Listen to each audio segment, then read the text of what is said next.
Hello everyone, good morning all of you. स्वागत है आप सभी का हमारे YouTube channel John of life science में। तो जब हमने कल फिरोमोन्स के बारे में बेसिक क्लास देखी थी, जिसके अंदर सारे एग्जांपल्स देखे थे फिरोमोन्स के, एनिमल बिहेवियर के अंदर जो फिरोमोन्स का रोल है उस पर अपन ने चर्चा की थी। तो फिरोमोन्स के अपन ने इफेक्ट, फंक्शन, फिरोमोन सीक्रेटिंग ऑर्गन कौन से होते हैं एंड किस एनिमल्स में कौन से टाइप का पाया जाता है, ये सारी बातें अपन ने वहाँ पे कर ली थी। ठीक है, बेसिक बेसिक जो बातें थी जहाँ से एग्जाम में आपके क्वेश्चन बनते हैं वो सारी बातें अपने वहाँ पे कवर कर ली थी। आज अपन देखते हैं कि जो फिरोमोन्स के जो अलग अलग इफेक्ट है, जो प्राइमरी इफेक्ट के, उसको अपन देखते हैं कि जैसे अपने फिरोमोन के कल दो इफेक्ट देखे थे, तो प्राइमर था और एक रिलीजिंग था। दो इफेक्ट देखे थे अपन ने। आज अपन देखते हैं कि प्राइमरी इफेक्ट के जो तीन मेन मेन कॉन्सेप्ट हैं, जो अलग अलग साइंटिस्ट के द्वारा क्रिएट किए गए थे, उन सबको अपन डिस्कस करेंगे यहाँ पे।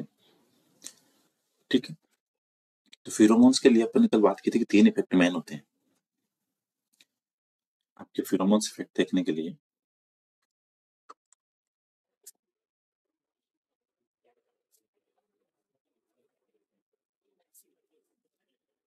पहला आता है आपके leave boot effect,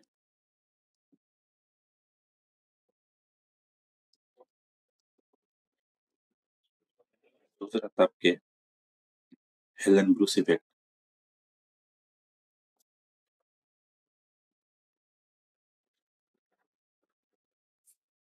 and third आता है आपके विटन इफेक्ट। कॉम्पिटिशन एग्जाम में कई बार यहाँ से क्वेश्चन पूछ लेते हैं, तो इसलिए इन तीनों को अपने यहाँ पे डिस्कस करते हैं।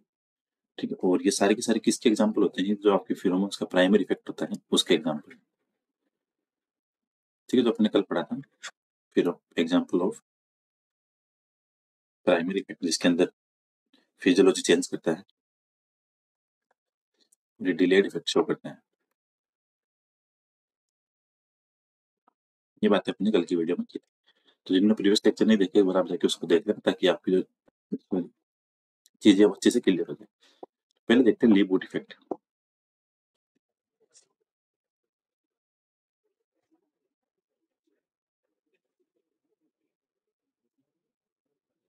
लीव बूट इफेक्ट, एक साइंटिस्ट थे, उनका नाम था, दो अलग अलग थे, एक का नाम था वेंडरली, एक थे आपके एलएम बूट।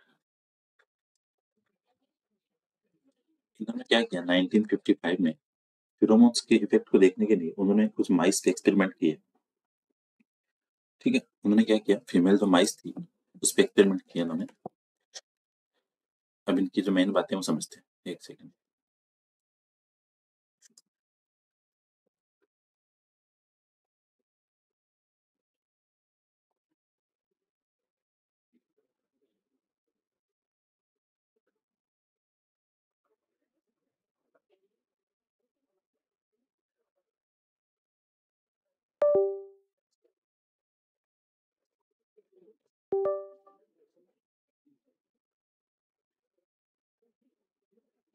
उन्होंने क्या किया, जो फीमेल माइस थी उस पर उन्होंने काफी एक्सपेरिमेंट किए।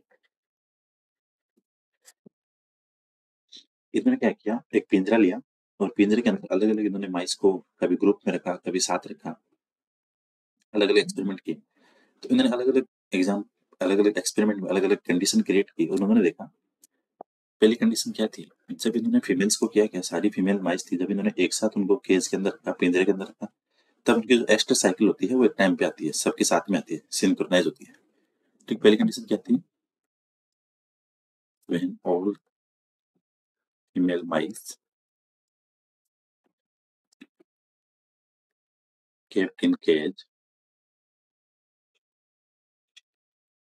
then एस्टर साइकिल कैसी होगी, एस्टर साइकिल एक साथ। ठीक है, उसको बोलेंगे सिंक्रोनाइजेशन, एकदम सीक्वेंस में सबके साथ आ रही थी। तो पहली कंडीशन क्या होगी, जब इन्होंने सारी फीमेल्स को एक साथ रखा पिंजरे में, तो सबकी एस्टर साइकिल क्या होगी, सबके साथ में। दूसरी कंडीशन इन्होंने ये देखी कि जब इन्होंने फीमेल्स को मेल से काफी टाइम तक दूर रखा, तो उसकी एस्टर साइकिल कंप्लीटली बंद हो गई। ठीक है, when female from male mice for long time,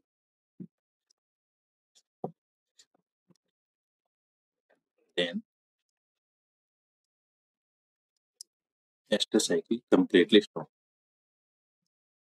ठीक है, पहली कंडीशन तो ये थी कि जब इन्होंने सारी फीमेल्स को एक साथ रखा तो एस्टर एक टाइम पे आ रही, साथ आ रही। तो जब इन्होंने फीमेल लॉन्ग टाइम के लिए मेल से अलग रखा, ठीक है, तो इन्होंने क्या हुआ देखा कि जब भी इन्होंने उसको मेल से अलग रखा तो उनकी जो फिर साइकिल थी, एस्टर वो कंप्लीटली क्या हो गई, बंद हो गई। और इसके बाद उन्होंने देखा कि जो नर का जो मेल का जो फेरोमोन्स होता है उससे क्या होता है, वापस चालू हो जाती है फीमेल की एस्टर। तो बाय मेल फेरोमोन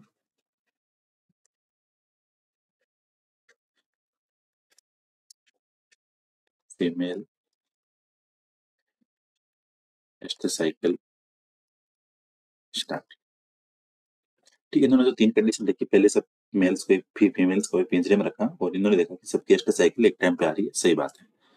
दूसरी कंडीशन इन्होंने देखी, जब फीमेल को मेल से काफी टाइम के लिए दूर रखा तो इनकी एस्टर कम्प्लीटली बंद हो गई। थर्ड में इन्होंने देखा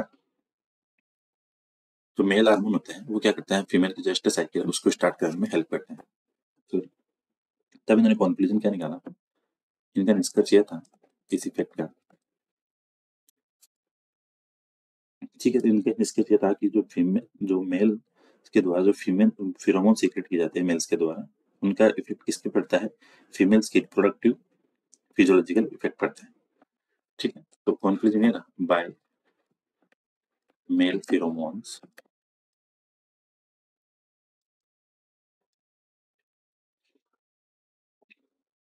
मेल्स को फिरोमोन्स को क्या होगी, female will as a sex attend उसका काम करेगी and slowly physiology of physiology कौन सी, रिप्रोडक्टिव।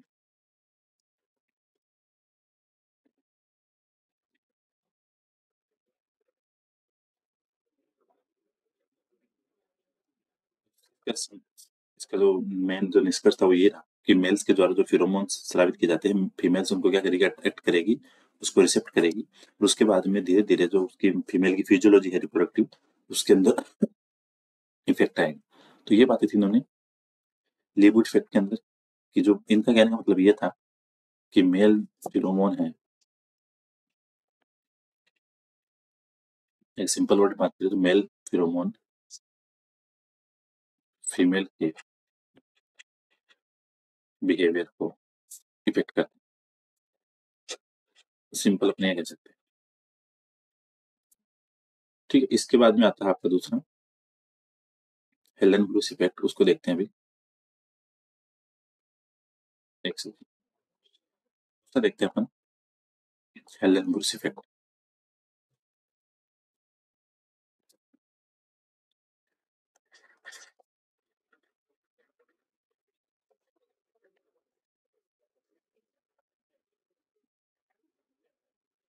दिया था 1961 में।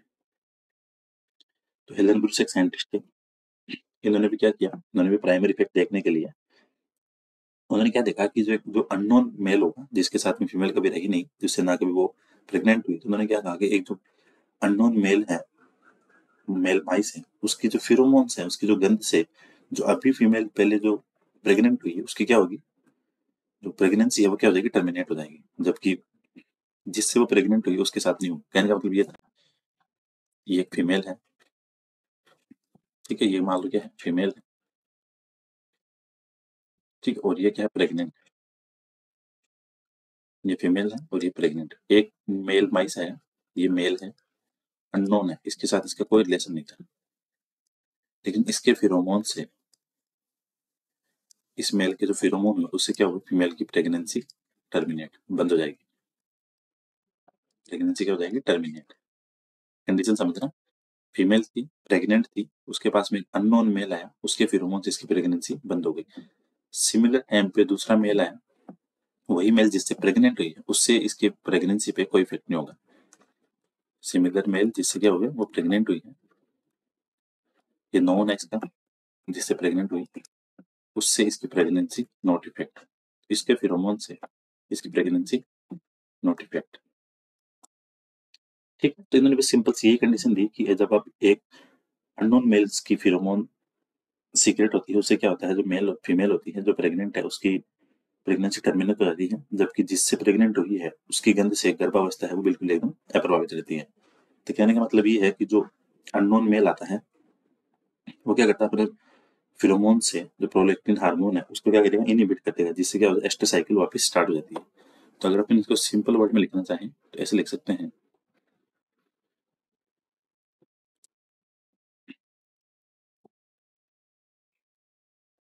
फीमेल प्रेग्नेंट है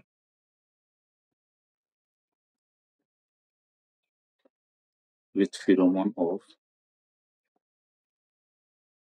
नॉन मेल। एक कंडीशन ये हो गई, अननोन मेल से क्या होगा, प्रेगनेंसी टर्मिनेट। अगर अननोन मेल की जो गंध आएगी फिरोमोन्स की, उससे क्या होगा, प्रेगनेंसी टर्मिनेट। ऐसा क्यों हो रहा था, इससे क्या हो रहा था, एस्टर साइकिल वापस स्टार्ट हो रही थी।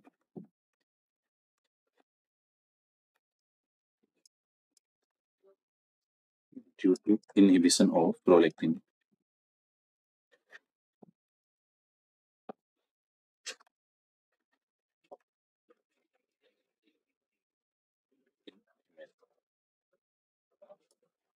जैसे समझ, फीमेल थी जो प्रेग्नेंट थी, उसके पास में एक अननोन मेल आया, उससे क्या हुआ, उसकी प्रेगनेंसी टर्मिनेट हो गई। ऐसा क्यों हुआ, क्योंकि जो मेल फेरोमोन्स थे उससे क्या हुआ, फीमेल के अंदर जो प्रोलैक्टिन हार्मोन है उसका इनहिबिशन हुआ और उससे क्या हुआ, एस्टर साइकिल वापस स्टार्ट हो गई। सेकंड कंडीशन थी विथ नॉन मेल, ठीक है, pregnancy will not effect.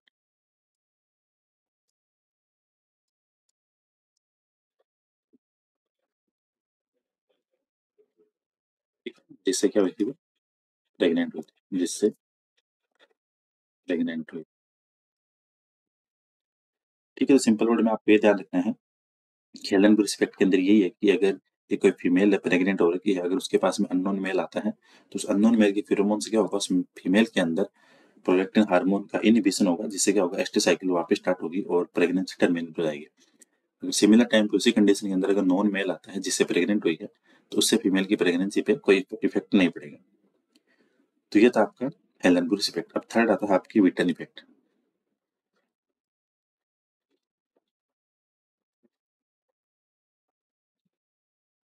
विटन effect 1959। ठीक है, इनका कहना यह था कि जिन फीमेल को मेल के साथ रखा जाता है वो मेल्स के साथ में मेटिंग के लिए तुरंत तैयार नहीं होगी, लेकिन अगर अलग फीमेल्स रखी हुई है मेल्स के अलावा, वो ऐसे जल्दी शो करती है। तो कहने का मतलब सिंपल इनका तो मतलब यही था, when female will kept with mail,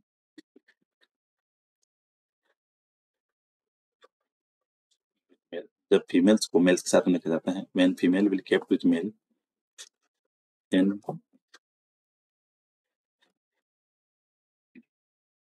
female will not mating with mail.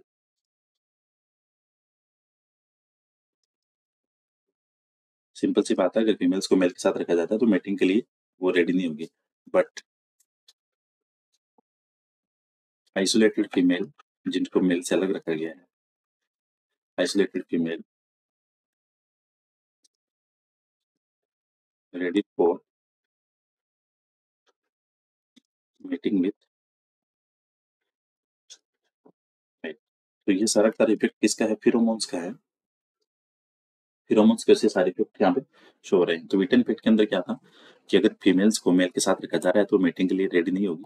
उसी कंडीशन में अगर जो फीमेल्स को मेल से अलग रखा गया है वो क्या करेगी, मेटिंग के लिए तुरंत रेडी हो जाएगी एज कम्पेयर टू जो फीमेल साथ रखी गई थी। तो ये कंडीशन थी आपके विटन इफेक्ट के अंदर। तो सारा का सारा जो मेन इफेक्ट है, सारा का सारा फिरोमोन्स का है। तो अपने तीनों इफेक्ट देख लिया आपके, एक बार रिवाइज कर लेते हैं तीनों को। लीववुड इफेक्ट था, लीववुड इफेक्ट का मतलब ये था कि जब आप फीमेल्स को माइस के साथ केज में रखते हो, ठीक है, नहीं सॉरी, जब आप सारी फीमेल्स को एक साथ केज में रखते हो तो एस्टर साइकिल सबकी साथ में आती है। लेकिन जब आप मेल से दूर रखते हो फीमेल को तो उनकी एस्ट्रल साइकिल कंप्लीटली बंद हो जाती है और मेल फेरोमोन्स की वजह से फीमेल की जो एस्ट्रल साइकिल है वो स्टार्ट होती है। तो कहने का मतलब ये है कि जो मेल हार्मोन है वो फीमेल की एस्ट्रल साइकिल, मेल फेरोमोन है वो फीमेल की एस्ट्रल साइकिल को इफेक्ट करता है।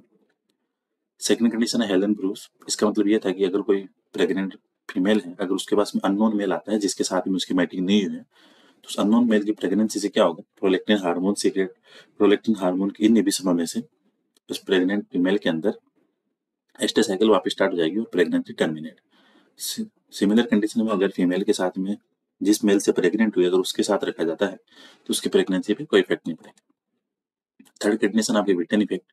इन्होंने कहा कि जब फीमेल्स को आप मेल के साथ रखोगे तो वो फीमेल्स मेटिंग के लिए रेडी नहीं होगी, लेकिन अगर जो आइसोलेटेड फीमेल है जिसको मेल से अलग रखा गया है वो मेटिंग के लिए रेडी हो जाएगी एज कम्पेयर टू जिसको मेल के साथ रखा गया था, तो ये जल्दी रेडी होगी। तो ये थे आपके 3 इफेक्ट। यहाँ से आपके एग्जाम में क्वेश्चन बनने के चांसेस होते हैं और इथोलॉजी में चाहे कॉम्पिटिशन एग्जाम हो या फिर थ्योरी के एग्जाम हो, ये तीनों इफेक्ट आपको देखने को मिलते हैं। तो होपफुली सेशन इंपॉर्टेंट रहने वाला है फेरोमोन्स का। पहले बेसिक वीडियो बताया था जिसमें आपकी सारी चीजें बता दी थी, किस एनिमल्स में कौन सा फेरोमोन होता है, कैसे काम करता है, इफेक्ट क्या होता है, सारी बातें अपने कवर कर ली। तो होपफुली सेशन आपके लिए इंपॉर्टेंट रहने वाला है। वीडियो को शेयर करना, लाइक करना। Thank you so much for watching this video. मिलते हैं नेक्स्ट क्लास में।